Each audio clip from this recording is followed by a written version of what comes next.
These areas on the bottom of the quarter panel that had a lot of extra rust on them, that was sort of a surprise, and we needed to do something with that, as well as the original part on the door that caused this whole project to get started. So what I've done is treated it with a chemical called Rust Mort. Rust Mort is a product that's been around for a long time by SEM, and it does exactly what you would think it does. It is a mortician for rust, so I've brushed it with the Rust Mort, and then you rinse it and you dry it, and the color that comes on at the end of it will tell you how well you did.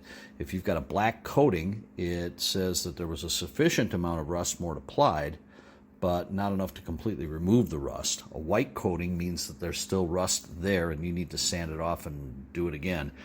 This gunmetal gray color that we have on this panel indicates that we kind of did it and converted that rust to a steel.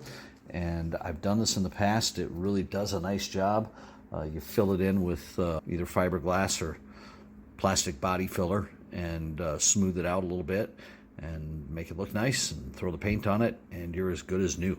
The reason we found this missing paint underneath the rocker moldings where no damage would have gotten to it because it was covered with a rocker molding is the same reason that the paint on the hood and the trunk checked in the first place.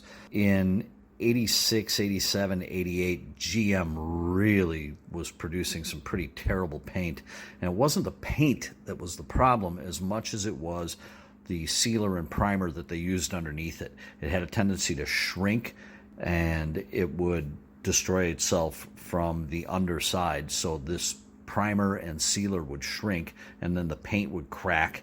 Like what happened under these rockers is a chip or something got underneath it in a spot where the metal rubbed against it. That allowed water to get under there. Once water got between the paint and that terrible primer, it was over.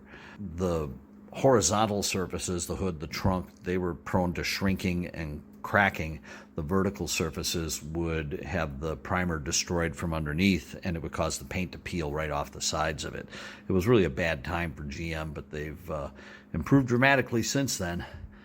But this one's going to cost us a little bit of time to fix up.